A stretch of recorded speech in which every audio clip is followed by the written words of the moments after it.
오늘은 아시는 대로 주영한 허고은 부부의 아기 주단에게 하나님의 언약을 따라서 세례를 베푸는 우리 교회 잔칫날입니다. 우리가 가정에서 아이가 태어나면 백일 잔치도 하고 돌잔치도 하고 그러는데, 교회는 그런 것보다도 하나님의 복음 약속을 따라서 아기에게 세례 베푸는 것을 더 의미 있게 생각하고 그날이 교회의 잔칫날입니다. 오늘 제가 하이델베르크 여리문답을 좀 보여드리면서 강사를 시작하려고 하는데요. 좀 띄워주실래요? 하이델베르크 여리문답 제27주일 73원인데 거기에 보면 우리가 아이에게 세례를 베풀어야 할 이유를 이렇게 명확하게 제시하고 있습니다. 여기 보시는 대로 그것은 유아들도 어른들과 마찬가지로 하나님의 언약과 교회에 속하였고, 또한 어른들 못지않게 유아들에게도 그리스도의 피에 의한 속죄와 믿음을 일으키는 성령이 약속되었기 때문입니다. 이렇게 가르칩니다. 여러분, 우리는 우리의 자녀들이 하나님의 언약과 교회에 속했다 하는 이 사실을 언제든지 잊어버려서는 안 됩니다. 그리고 무엇보다도 우리는 어른들 못지않게 유아들에게도 그리스도의 피에 의한 속죄와 믿음을 일으키는 성령이 약속되었다는 사실을 중요하게 또 생각해야 됩니다. 여러분, 아이들을 보면 마냥 귀엽고 예쁘죠. 눈에서 그냥 꿀이 떨어지는데, 그렇지만 우리는 동시에 아이가 죄악 중에 잉태되고 출생했다 하는 그 사실을 잊어서는 안 됩니다.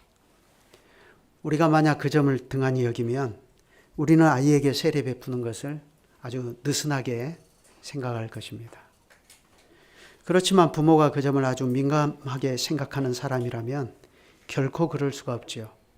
그 부모는 가급적 빨리 아이를 하나님의 약속을 따라 세례가 베풀어지는 자리로 데리고 올 것입니다. 그래서 하나님이 이 아이를 하나님의 자녀로 삼아주시는 그런 지극히 복된 상태에서 아이의 일생이 시작되도록 할 것입니다. 시편에 보면 다윗이 그렇게 고백하지 않습니까? 내가 낳을 때부터 주께 맡긴 바 되었고 모태에서 나올 때부터 주는 내 하나님이 되셨습니다. 시편 22편 10절인데요. 여러분, 우리는 이런 말씀을 수천 년 전에 그냥 다윗의 말로만 생각하면 안 됩니다. 우리는 이 말씀을 우리 아이들에게 당장 적용할 수 있어야 됩니다. 여기 보면 다윗이 내가 낳을 때부터 주께 맡긴 바가 되었고 모태에서 나올 때부터 주는 내 하나님이 되셨습니다 하고 이렇게 고백하는데, 이것은 다윗이 오늘 우리가 읽은 이 창세기 17장에 있는 이 하나님의 영원한 언약의 말씀을 기억하고서 하는 말입니다. 하나님께서 여기에 7절에 창세기 17장 7절에 그렇게 말씀하셨죠. 내가 내 언약을 나와 너 및 내 대대 후손의 사이에 세워서 영원한 언약을 삼고 너와 내 후손의 하나님이 되리라. 한번 생각해 보십시오. 하나님께서 오늘 나하고 내 후손에게 언약을 세우시고 내가 이제부터 너와 내 후손의 하나님이 되겠다, 이렇게 말씀하셨는데,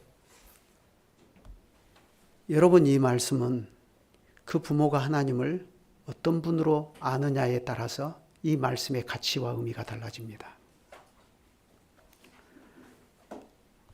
내가 하나님을 잘 알지 못하고 내가 그저 하나님을 그저 그런 분으로 알고 있다면 그 하나님께서 내가 너와 네 하나님이 되어줄게 하면 그 말이 무슨 힘이 있겠어요?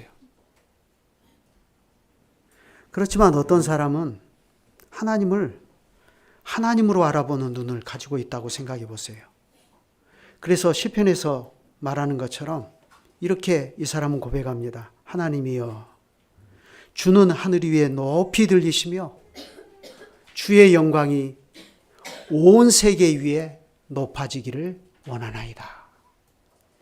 부모가 하나님으로 알기 때문에 하나님의 영광이 온 세계 위에 높아지기를 바라는 그런 심정을 가지고 하나님을 대합니다.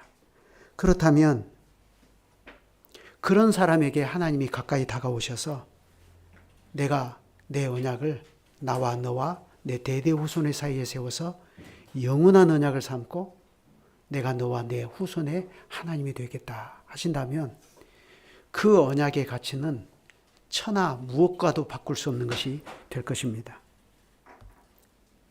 왜 그러냐면은 그것은 온 세계 위에 그 영광이 높으신 하나님께서 친히 그 약속하신 말씀에 자신을 묶으시고 틀림없이 그 말씀대로 이루어 주시니까요. 그러지 않습니까? 실제로 한번 예를 들어서 생각해 보죠. 오늘 말씀을 보면 8절에 하나님께서 또 약속을 해 주신 것이 있습니다. 그게 뭐죠? 가나안 온 땅을 아브라함과 그 후손에게 영원히 주어서 기업을 삼게 하겠다. 이렇게 말씀하셔요. 내가 너와 내 후손에게 네가 거류하는 이 땅, 곧 가나안 온 땅을 주어 영원한 기업이 되게 하고 나는 그들의 하나님이 되리라. 여러분, 우리는 평소 그냥 생각 없이 성경을 그냥 쓱쓱 그냥 의무로 읽어가니까 별 생각 없이 지나쳐 버리는데, 그렇지만 생각해 보십시오. 제가 담임하고 있는 광양개혁교회는 전체 대지가 283평입니다. 그런데요, 그 땅을요, 제가 어느 날 갑자기 교인들에게 선포를 했습니다. 이 땅을 내가 내 아들들에게 주겠습니다. 그러면 교인들이 어떻게 생각하겠습니까?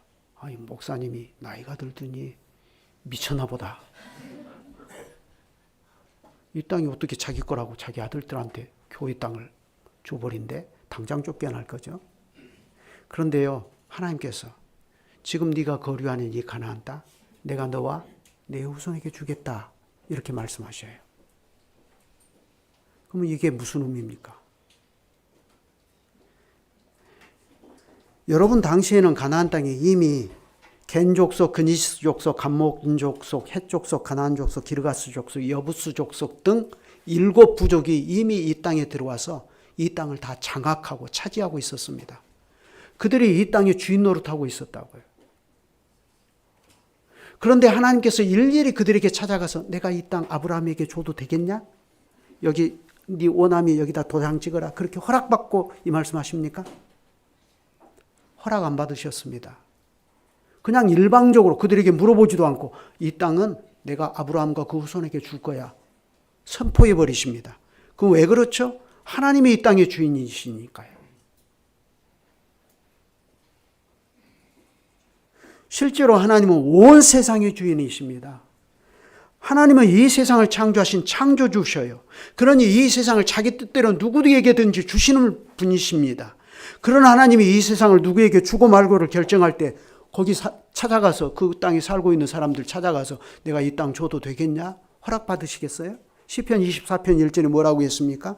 땅과 거기에 충만한 것과 세계와 그 가운데 사는 자들은 다 여호와의 것이로다. 하나님이 주인이십니다.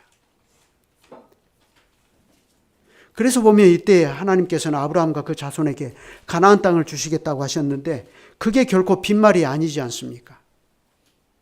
그런데 언제 주시겠다고 하셔요? 주기는 주는데 당장 주는 게 아니라 430년 후에 주시겠다.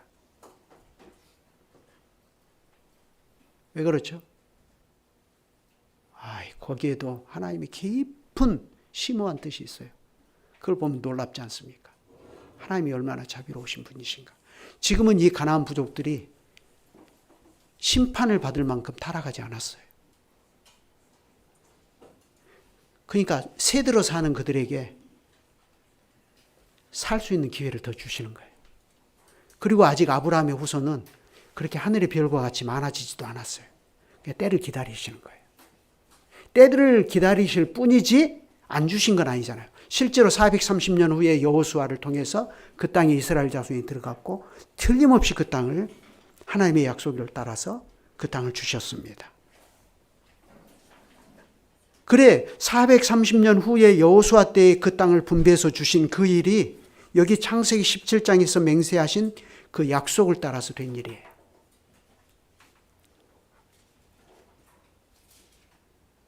하나님의 말씀을 7절부터 다시 한번 잘 보십시오. 내가 내 언약을 나와 너와 및 내 대대 후손 사이에 세워서 영원한 언약을 삼고 너와 내 후손의 하나님이 되리라 하셨습니다. 여기 너와 내 후손이 하나님이 되리라 하셨죠? 그러고서 8절에 곧바로 또 이렇게 말씀하셔요. 내가 너와 내 후손에게 네가 거류하는 이 땅 곧 가나안 온 땅을 주어 영원한 기업이 되게 하고 그 다음에 뭐라고 하셔요? 나는 그들의 하나님이 되리라. 7절에서 하셨는데 왜 8절에 또 하십니까? 한 번 하시면 되지. 두 번 하시거든요. 그런데 그 두 번 하신 말씀 사이에 가나안 땅을 주겠다는 말씀하셔요. 그건 무슨 뜻입니까? 두 번째 하신 말씀은 가나안 땅을 주심으로써 확실하게 내가 너희들이 하나님이 된 사실을 알도록 해주겠다. 그러니까 도장을 확 찍어버리겠다. 그런 뜻입니다. 엄청난 말씀이죠. 그러고서 하나님은 이 약속에 따라 할례의 언약을 명하셨습니다. 그런즉 너는 내 언약을 지키고 내 후손도 대대로 지키라. 너희 중 남자는 다 할례를 받으라. 이것이 나와 너희와 너희 후손 사이에 지킬 내 언약이니라. 너희는 포피를 베어라. 이것이 나와 너희 사이에 영원한 언약의 표징이니라. 너희는 대대로 모든 남자는 집에서 난 자나 또는 너희 자손이 아니라 이방 사람에게서 돈으로 산 자를 막론하고 난 지 8일 만에 할례를 받을 것이라. 너희 집에서 난 자든지 너희 돈으로 산 자든지 할례를 받아야 하리니 이에 내 언약이 너희 살에 있어 영원한 언약이 되려니와. 할례 받지 아니한 남자 곧 그 포피를 베지 아니한 자는 백성 중에서 끊어지리니 그가 내 언약을 배반하였음이니라. 하나님께서는 이렇게 구약의 성례인 할례의 언약을 따라서 아브라함과 그 자손의 하나님이 되실 것을 약속하셨습니다. 그러면 생각해 보십시다. 아브라함이 그렇게 해달라고 요구했습니까? 요구 안 했습니다. 하나님께서 순전히 호의로 그렇게 하셔요. 왜냐하면 거기에는 하나님의 목표가 있거든요. 하나님께서 가나안 땅을 주시면서 내가 너와 내 후손, 대대 후손의 하나님이 되겠다라고 말씀하신 데는 목표가 있어요. 먼 미래에 이루실 목표. 가나안 땅 이거 주시는 것이 당장에는 목표지만 그걸 통해서 더 큰 목표를 이루려고 하셔요. 그게 뭐겠습니까? 하나님께서는 아브라함을 통하여 장차 하늘의 별과 같이 많은 사람을 자기 백성으로 삼으시고 그들이 모두 하나님의 빛 가운데서 함께 살아가는 지극히 복된 나라를 세우려고 하십니다. 왜냐하면요, 지금 이 세상이 강포와 포악으로 가득해서 하나님의 진노와 저주 아래에 놓여 있는 까닭입니다. 그렇지만 하나님의 뜻은 이런 저주받을 세상이 그대로 그냥 멸망해 버리도록 방치하는 것이 아닙니다. 하나님께서는 지금 세상을 구원할 방도를 세우려고 하시는 거예요. 그게 뭐냐면 그게 바로 이 멸망당할 세상 한가운데 사막의 오아시스처럼 마치 세상에 복이 되고 구원이 되는 하나님의 나라를 사막의 오아시스처럼 세상 한가운데 가나안 땅에다가 세우려고 하시는 거예요. 오아시스 하나가 있게 하시는 겁니다. 그래 이 나라가 오아시스가 되고 그래서 온 세상에 갈증을 해결하는 물을 제공하는 생명수의 샘의 근원이 되고 그래서 이곳에서 온 세상의 어둠을 밝히는 빛이 퍼져나와서 마침내 그 빛을 보고 천하 만민이 이 나라로 다가와서 하나님의 구원을 얻는 그런 복된 나라를 세우려고 하시는 거예요. 그러니까 이것은 지금 당장에는 아브라함과 그 후손에게 가나안 땅을 주시면서 내가 너와 내 후손이 하나님이 되겠다라고 하시지만 사실 이 말씀은 오늘날 우리 신약 백성의 관점에서 보면 이건 요한복음 3장 16절에 있는 말씀대로 하나님이 세상을 이처럼 사랑하사 하신 일입니다. 전체 세상의 구원을 생각하시고서 지금 이 큰 말씀을 하시는 거예요. 그러니까 거기에는 하나님의 무한한 자비와 죄인들을 긍휼히 여겨주심과 무엇보다도 지금 썩어짐 가운데서 종노릇하고 있는 이 피조물에 대한 하나님의 인자하심이 여기에는 충만히 나타나 있는 겁니다. 여러분 생각해 보십시오. 세상이 지금 계속해서 사막화되고 있잖아요. 그래서 우리도 봄만 되면은 중국에서 날아오는 황사 때문에 얼마나 괴로움을 많이 당합니까? 그래서 그 사막화를 막으려고 갔다가 나무도 심고 노력을 하지만 그게 마음대로 됩니까? 그런데 그 사막화되는 세상 한가운데 하나님께서 오아시스 하나를 만들어 두시겠다라고 하신다면 그게 얼마나 엄청난 일이에요. 사막에다 오아시스 사람이 만들 수 있습니까? 못 만듭니다, 사람은. 하나님께서는 지금 이런 선한 뜻으로 아브라함과 언약을 맺으십니다. 내가 내 언약을 나와 너와 내 대대 자손의 후손의 사이에 세워서 영원한 언약을 삼고 너와 내 자손의 하나님이 되리라. 그러면서 곧바로 이어서 가나안 온 지경을 너와 내 자손에게 주시겠다 하시고 그리고서 다시 내가 그들의 하나님이 되리라 이렇게 말씀하셔요. 가나안 땅 주시겠다는 약속이 내가 내 하나님이 되겠다라는 말씀은 양쪽에 한 중간에 샌드위치처럼 들어가 있어요. 그러니까 가나안 땅 주시겠다는 말씀이 보통으로 중요한 말씀이 아닙니다. 그러면 이건 무슨 뜻이냐면은 당장에는 하나님의 나라를 가나안 땅에다 세우신다는 거예요. 세상의 구원이 될 나라를. 그러나 이것은 하나님의 먼 미래까지 바라보시는 하나님의 전체 프로그램에서 극히 일부에 한정되는 겁니다. 마치 우리가 건물을 지으려면 먼저 설계도를 잘 작성하고 설계 도면에 따라서 제일 먼저 하는 게 뭐죠? 건물의 기초부터 놓는 거잖아요. 그러니까 그 기초를 가나안 땅에 놓는 거예요. 하나님께서 지금. 그래 그 든든한 기초에 하나님께서는 마침내 온 세상을 충만하게 채우실 하나님 나라를 세우실 것입니다. 그러니 하나님께서는 당장에는 아브라함과 그 자손에게 가나안 땅을 주겠다고 하시지만 그러나 하나님의 계획은 이것으로 끝이 아니에요. 하나님께서는 이 언약을 통해서 마침내 아브라함과 그 자손에게 온 세상을 주실 것을 약속하시는 거예요. 온 세상을 주실 것을.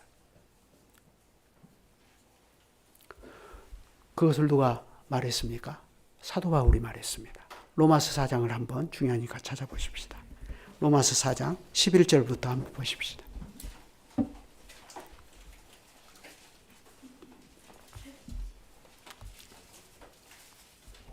로마서 4장 11절부터 봅니다.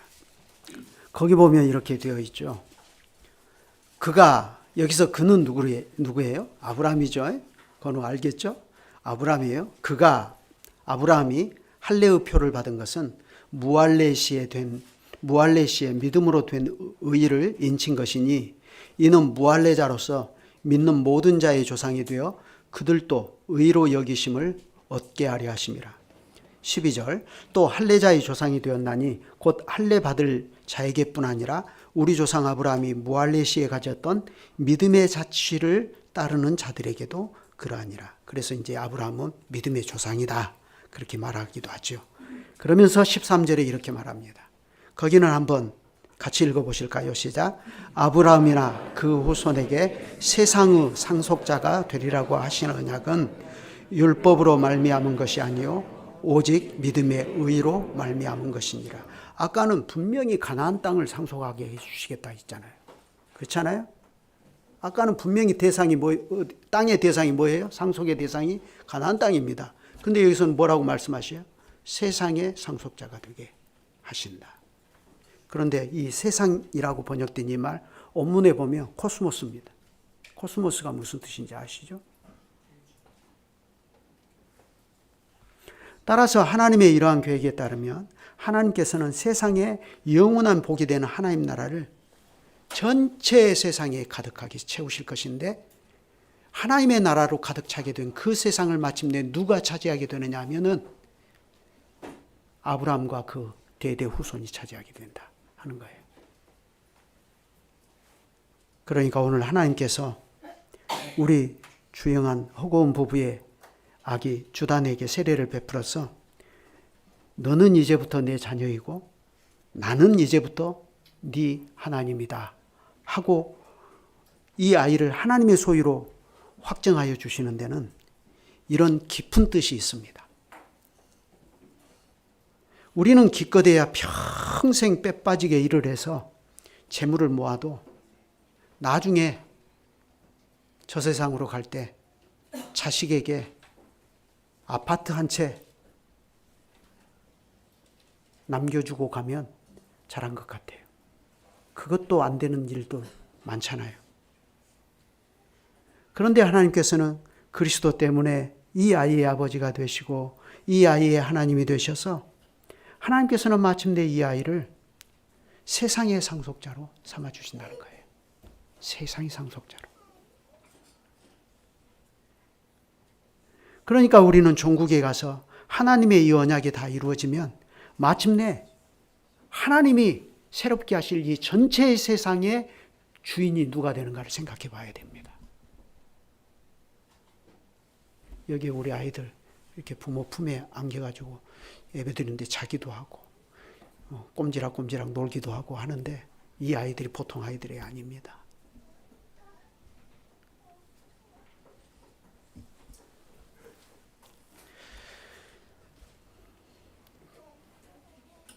그래서 우리는 하나님께서 이 아이들을 장차 세상의 상속자로 삼는다는 사실을 잘 생각해야 됩니다.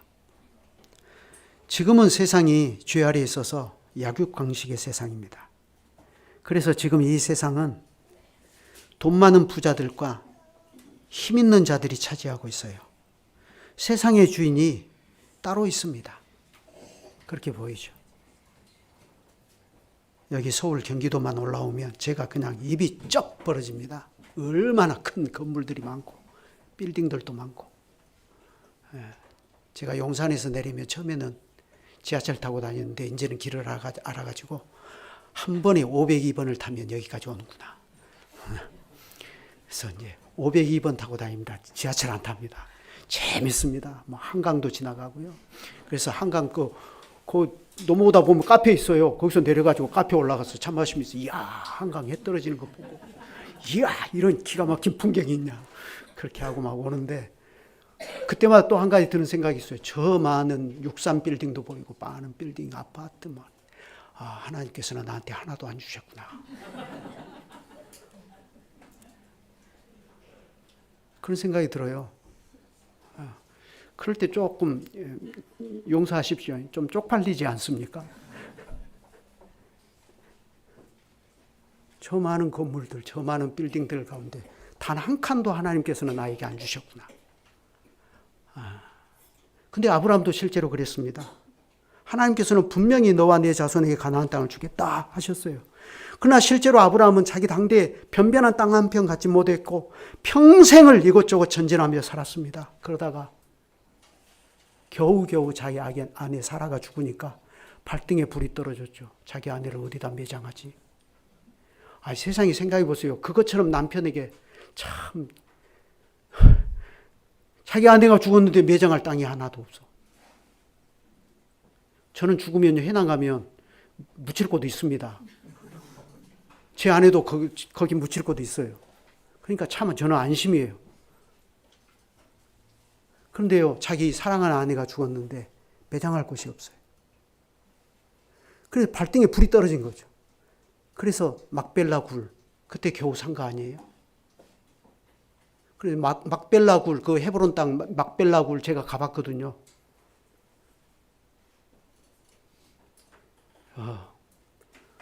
얼마나 해야 된다고 말을 해야 될지. 여기서요, 저기 선바위 역까지 포함해 놓은 땅, 그 정도 크기예요. 그 정도 크기라고요. 거기에 이제 돌로 된 굴을 뚫어가지고 거기 지금도 그 아브라함의 관이랑 사라의 관이랑 그대로 다 있거든요. 거기 가봤습니다. 근데 겨우 그거 샀거든요.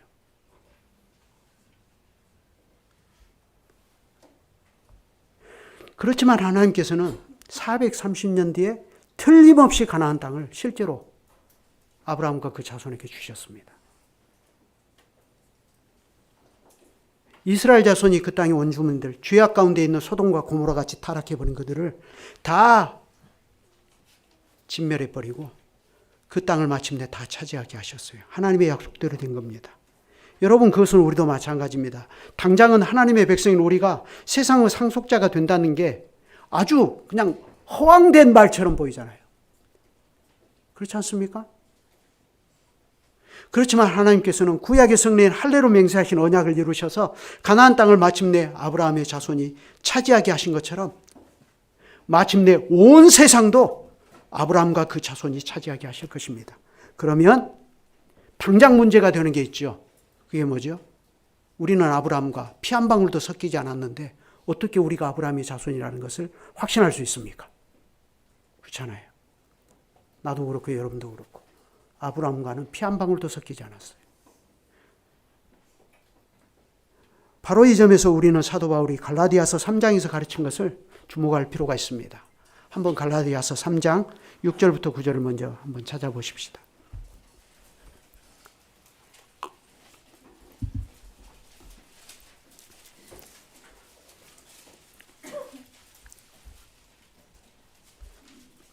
갈라디아서 3장 6절로 9절입니다.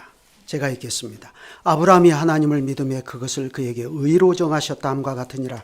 그런즉 믿음으로 말미암은 자들은 아브라함의 자손인 줄 알지어다. 또 하나님이 이방을 믿음으로 말미암아 의로 정하실 것을 성경이 미리 알고 먼저 아브라함에게 복음을 전하되 모든 이방인이 너로 말미암아 복을 받으리라 하였느니라. 그러므로 믿음으로 말미암은 자는 믿음이 있는 아브라함과 함께 복을 받느니라. 여러분, 하나님의 아들 예수께서 세상에 오신 뒤로부터는 아브라함의 자손이 되는 자격이 달라졌습니다. 그 전에는 주로 혈통이었어요. 물론 이방인들도 할례받고 아브라함의 이스라엘로 귀의하는 일이 없었던 건 아니지만 그건 뭐 대세가 아니었고 그때는 혈통이었습니다. 그러나 예수님이 오신 뒤로는 그리스도를 믿는 믿음이 그걸 결정합니다. 그런데 문제는 그 믿음이 그냥 자기 혼자 속으로 믿는 믿음이 아니라는 겁니다. 이 점을 잘 아셔야 돼요. 그냥 나 혼자 믿는 믿음이 아니에요. 이 믿음은 살아계신 하나님과 교회의 신실한 증인들 앞에서 공적으로 고백하는 믿음이고 세례받는 믿음입니다. 예수 그리스도를 믿는 사람은 반드시 세례를 받아서 자기가 그리스도께 연합되고 하나님의 교회에 속한 사람이라는 것을 적극적으로 표시하고 나가는 것입니다. 자기만 그렇습니까? 아닙니다. 자기 자녀도 그렇게 하는 겁니다. 왜냐하면 하나님의 약속은요, 주 예수를 믿으라 그리하면 너와 내 집이 구원을 얻으리라 이렇게 말씀하시기 때문에 그렇습니다. 그래 이 믿음이 있어서 자기도 세례를 받고 자기 자녀도 세례를 받게 해요. 그래 바로 이 믿음이 있으면 그 사람과 그 자녀가 아브라함의 자손입니다. 그게 하나님의 말씀입니다.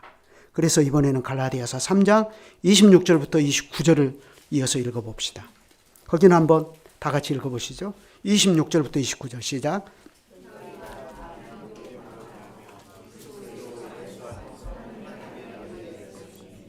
누구든지 그리스도와 합하기 위하여 세례를 받은 자는 그리스도로 옷 입었느니라. 너희는 유대인이나 헬라인이나 종이나 자유인이나 남자나 여자나 다 그리스도 예수 안에서 하나이니라. 너희가 그리스도의 것이면 곧 아브라함의 자손이요 약속대로 유업을 이을 자니라. 여러분, 우리가 이렇게 참된 믿음으로 예수 그리스도께 속하고 세례를 통해서 그리스도께 연합되어 그리스도의 소유로 확정이 되면 우리는 이로써 아브라함의 자손인 것과 우리가 아브라함의 의심할 수 없는 자손이기 때문에 아브라함처럼 우리도 아브라함이 받은 그 약속을 우리도 받을 것을 확신할 수가 있습니다. 그래서 우리는 하나님이 아브라함의 자손인 우리와 우리 자녀를 세상의 상속자로 삼으신 것도 확신할 수가 있습니다.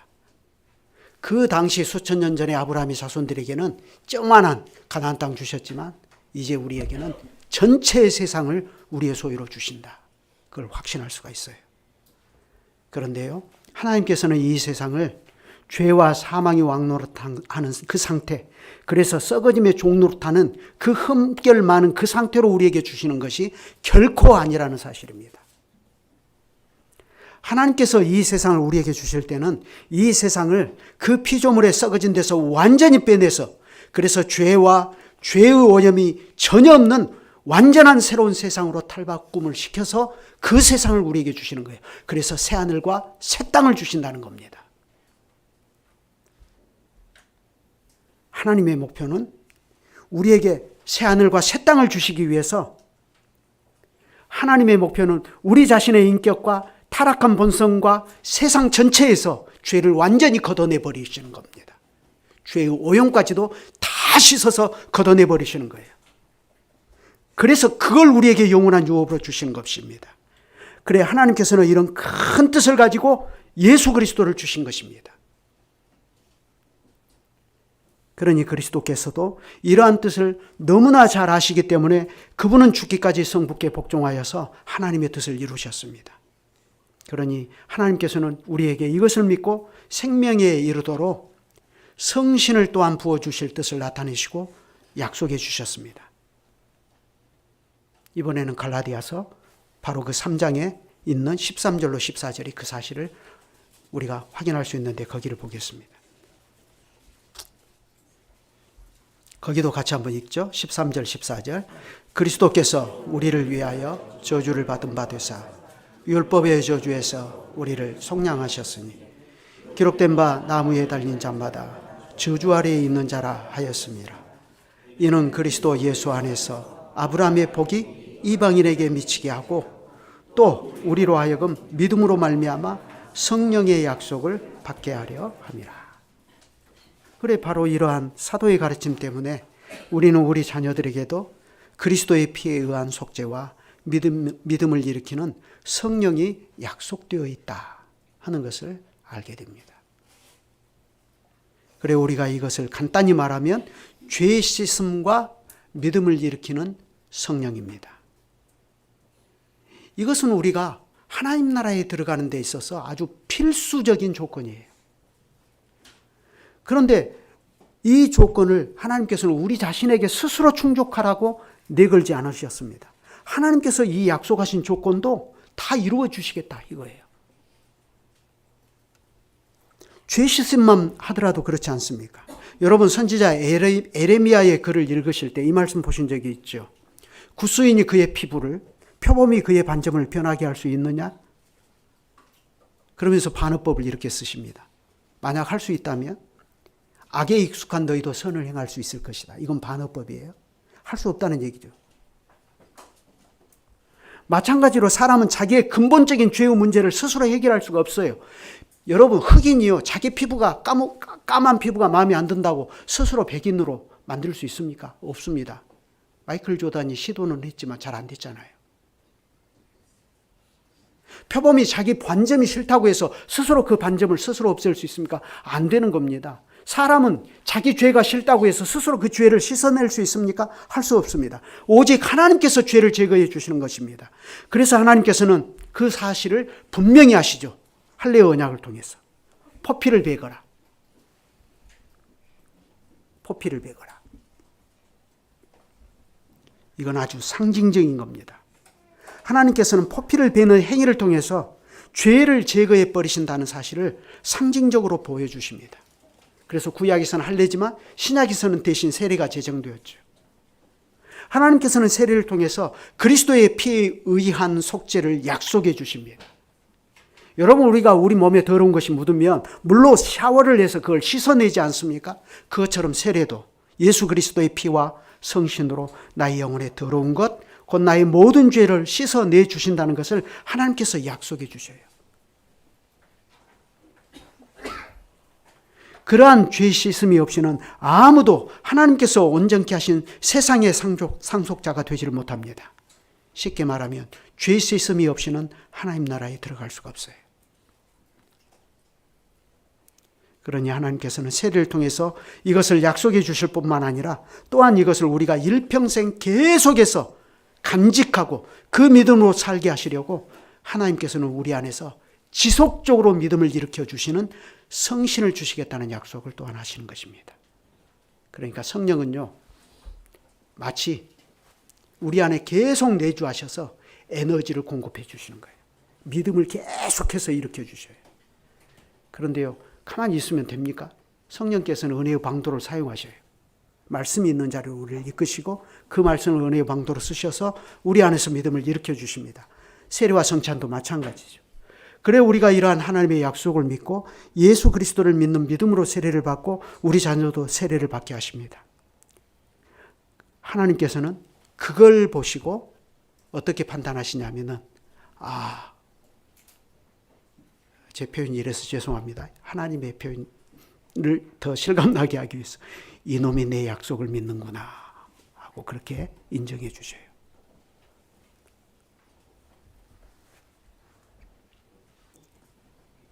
물론 세례를 기계적으로만 받으면 안 되죠.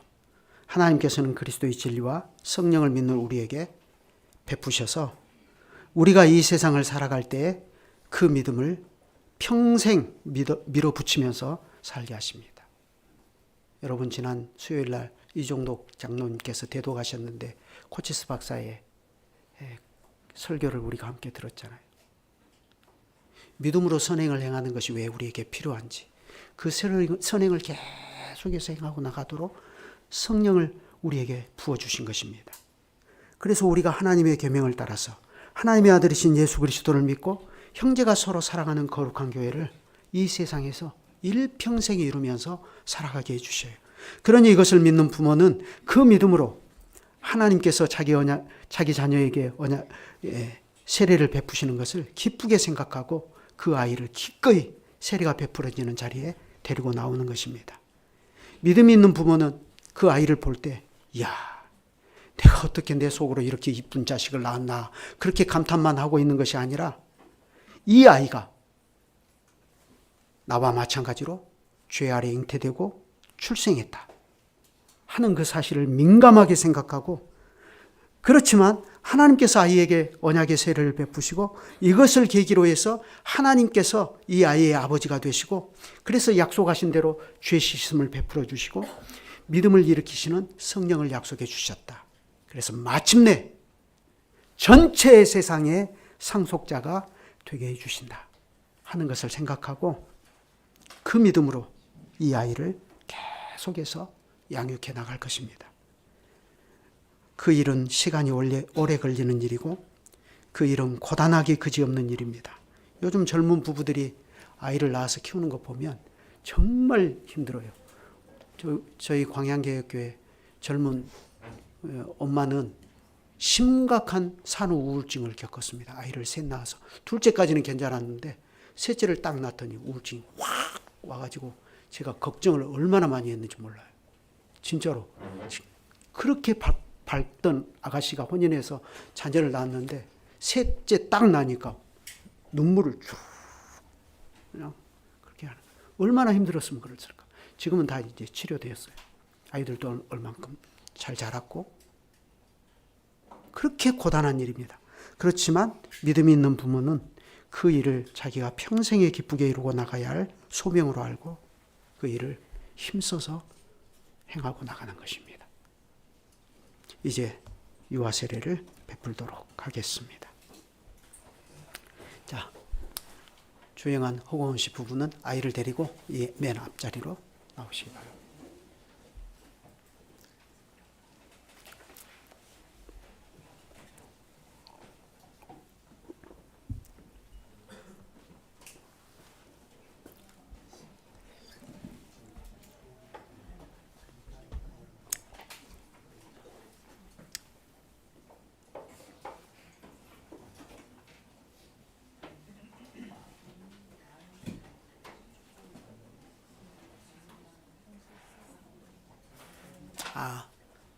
M.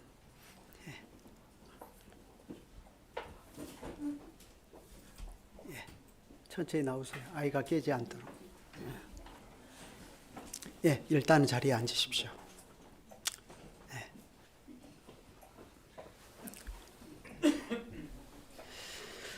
먼저 유아 세례 예식문을 보겠습니다. 우리 주 예수 그리스도의 사랑을 받는 회중 여러분, 거룩한 세례의 교훈은 다음과 같이 요약할 수 있습니다. 첫째, 우리와 우리의 자녀는 죄악 가운데 잉태되고 출생하였습니다.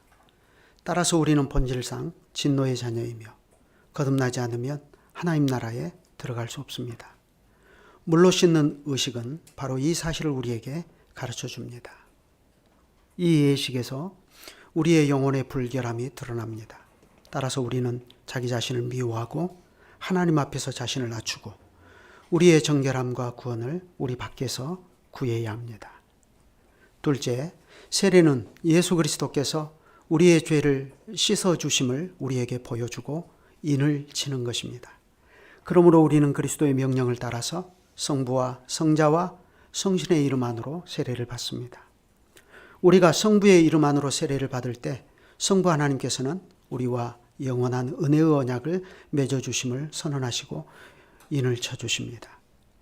성부께서는 우리를 그분의 자녀와 상속자로 삼아주시고 그렇기 때문에 우리에게 모든 좋은 것을 내려주시고 모든 악은 피하게 하여 주시거나 합력하여서 선을 이루도록 해주실 것을 약속하십니다. 우리가 성자의 이름 안으로 세례받을 때 성자 하나님께서는 그분의 보혈로서 우리의 죄를 모두 씻어서 정결케 하시고 우리를 그분의 죽음과 부활에 연합시켜 주심을 약속하십니다. 그리하여 우리는 우리의 죄로부터 해방을 받고 하나님 앞에서 의롭다고 여김을 받습니다. 우리가 성신의 이름 안으로 세례받을 때 성신 하나님께서는 이 성례로서 그분이 우리 안에 거하시고 우리를 그리스도의 살아있는 지체로 만들어 주실 것을 우리에게 확신시켜 주십니다. 성신께서는 우리가 그리스도 안에서 소유한 것을 실제로 누리게 하셔서 죄 사함을 얻고 매일 새로운 삶을 살게 하십니다. 마지막에는 우리가 거룩하고 흠이 없이 영원한 생명을 누리면서 택함받은 무리 가운데서 한 자리를 차지할 것입니다. 모든 약속은 약속과 의무라는 두 부분을 포함하고 있습니다. 그러므로 셋째, 하나님께서는 세례를 통해 새롭게 순종하도록 우리를 부르시며 우리는 순종할 의무를 짊어집니다. 즉 우리는 이 한 분 하나님, 곧 성부, 성자, 성신 하나님께 붙어 있어야 하며 그분을 신뢰하고 우리의 마음과 목숨과 뜻과 힘을 다하여 그분을 사랑해야 합니다. 또한 우리는 세상을 버리고 우리의 옛 본성을 죽이며 하나님을 경외하는 삶을 살아야 합니다. 때때로 우리가 연약함으로 말미암아 죄에 빠졌다 할지라도 우리는 하나님의 자비를 포기하지 않아야 하며 그냥 죄에 머물러 있어도 안 됩니다. 그것은 세례가 하나님께서 우리와 맺으신 영원한 언약의 인이고 온전히 신뢰할 만한 증언이기 때문입니다. 비록 우리의 자녀들이 이 모든 것을 이해하지 못한다고 하더라도 우리는 그것 때문에 그들을 세례에서 배제시켜서는 안 됩니다. 마치 그들이 알지 못하면서도 아담이 받은 정죄에 참여한 것처럼 그들이 알지 못하여도 그들은 그리스도 안에서 은혜로 하나님의 자녀로 입양되었습니다. 하나님께서는 모든 믿는 자의 조상인 아브라함에게 내가 내 언약을 나와 너와 내 대대 후손의 사이에 세워서 영원한 언약을 삼고 너와 내 후손의 하나님이 되리라 하고 말씀하셨는데 이것은 또한 우리와 우리의 자녀에게도 내려주시는 말씀입니다. 베드로 사도도 동일한 말씀으로 이 약속은 너희와 너희 자녀와 모든 먼데 사람 곧 주 우리 하나님이 얼마든지 부르시는 자들에게 하신 것이라고 선포하였습니다. 그러므로 하나님께서 옛 언약 아래에서는 아이들에게 할례를 베풀 것을 명령하셨는데 이것은 언약의 인이고 믿음의 의에 대한 인입니다. 그리스도께서도 어린아이를 안으시고 손을 얹어 복을 주셨습니다. 이제 새 언약 아래에서는 할례 대신에 세례를 제정하여 주셨으므로 어린 아이들도 하나님 나라와 그분의 언약의 상속자로서 세례를 받아야 합니다. 아이들이 성장함을 따라서 부모는 그들의 세례가 의미한 바를 깨달아 알도록 가르쳐 줄 의무가 있습니다. 이 성례를 거행하여서 하나님의 영광이 나타나고 우리의 믿음이 굳세어지고 교회가 세워지도록 하기 위해서 이제 주님의 거룩한 이름으로 기도합시다. 다 같이 기도드리겠습니다. 전능하고 영원하신 하나님, 주님께서는 주님의 의로운 심판 가운데 믿지 않고 회개하기를 거부하는 세상을 홍수로 심판하셨으나 믿는 노아와 그의 가족은 주님의 크신 자비로 구원하여 주시고 보존하여 주셨습니다. 주님께서는 강팍한 바로와 그의 백성은 홍해에 수장시키셨으나 주님의 백성 이스라엘은 그곳을 마른 땅으로 걸어 나오게 하심으로써 이미 세례를 예표하여 주셨습니다. 이제 주님의 무한하신 자비를 의지하여 기도합니다. 주님의 이 자녀를 주의 은혜로 하감하시사 주님의 성신으로 사랑하신 아드님 그리스도께 접붙여 주시기를 간구하옵니다. 이 아이가 세례를 받음으로 그리스도의 죽으심에 함께 장사되고 또한 그리스도와 함께 일어나서 새 생명 가운데서 행하게 하여 주시옵소서. 또한 이 아이가 그리스도를 따를 때에 매일 자기의 십자가를 즐겁게 지고 가게 하여 주시며 참된 믿음과 굳은 소망과 열렬한 사랑으로 그리스도께 붙어서 살게 하여 주시기를 구합니다. 이 세상의 삶은 계속되는 죽음일 뿐이지만 이 아이로 하여금 주님의 약속에서 위로를 받고 이 세상을 하직하게 하여 주시며 마지막 날에 주님의 아드님이신 그리스도의 심판대 앞에 두려움이 없이 설 수 있게 하여 주시옵소서. 이 모든 것을 성부와 성신과 더불어 한 하나님이시요 영원히 살아계시고 영원히 다스리시는 성자 우리 주 예수 그리스도의 이름으로 기도하옵나이다. 아멘. 이제 두 분은 자리에서 일어서십시오.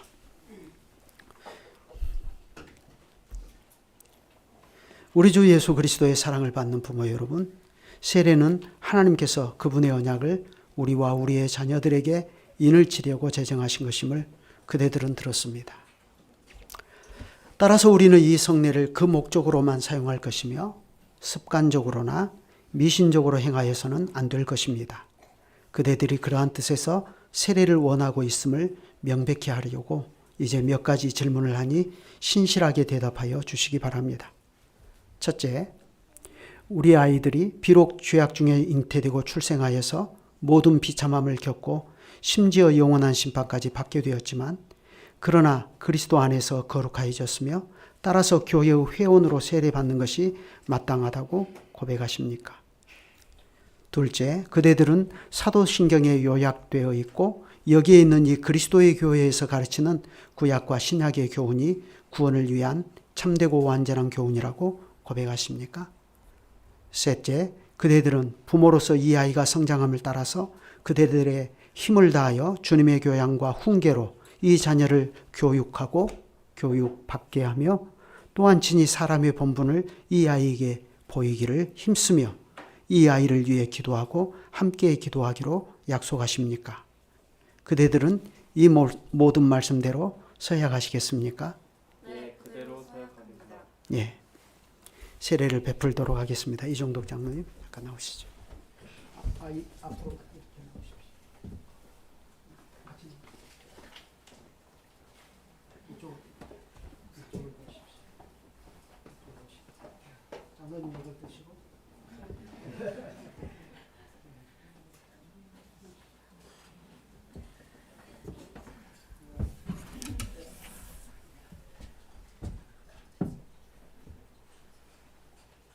예수 믿는 자의 아이 주단에게 성부와 성자와 성신의 이름 안으로 세례를 베풉니다. 아멘. 됐습니다.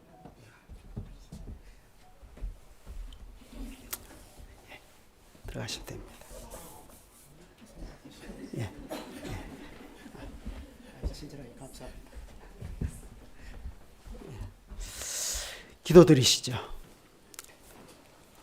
전능하시고 자비로우신 하나님 아버지, 주님께서 사랑하신 아드님 예수 그리스도의 보혈로 우리의 죄와 우리 자녀의 모든 죄를 용서하여 주시고 주님의 성신으로 주님의 독생자의 지체로 삼아주시고 주님의 자녀로 삼아주심을 감사하고 찬송하옵나이다. 또한 이 사실을 세례를 통하여 인을 쳐주시고 확정하여 주심을 감사옵나이다. 주님의 사랑하신 아드님을 통해 비옵나니 이 아이를 주님의 성신으로 계속 다스려 주셔서 이 아이가 기독교 신앙과 하나님을 경외하는 가운데서 양육을 받게 하시고 주 예수 그리스도 안에서 자라고 강건하게 하여 주시옵소서. 이 아이로 하여금 주님께서 이 아이와 우리 모두에게 보여주신 아버지와 같은 선하심과 자비하심을 깨닫고 고백하게 하여 주시옵소서. 이 아이로 하여금 우리의 유일한 선생이시요 왕이시요 대제사장이신 예수 그리스도 아래에서 순종하며 살게 하여 주시고 죄와 마귀와 그의 모든 통치에 대항하여서 용감하게 싸우고 승리하게 하여 주시옵소서. 그리하여 이 아이로 하여금 아버님과 사랑하신 아드님 예수 그리스도와 성신님 곧 유일하고 참되신 하나님만을 영원히 찬양하고 높이게 하여 주시옵소서. 주 예수 그리스도의 이름으로 기도드립니다. 아멘. 이제 공표합니다. 주단은 독립장로교회 은혜개혁교회 유아세례 교회님을 성부와 성자와 성신의 이름으로 공포합니다. 아멘. 송영 드리겠습니다.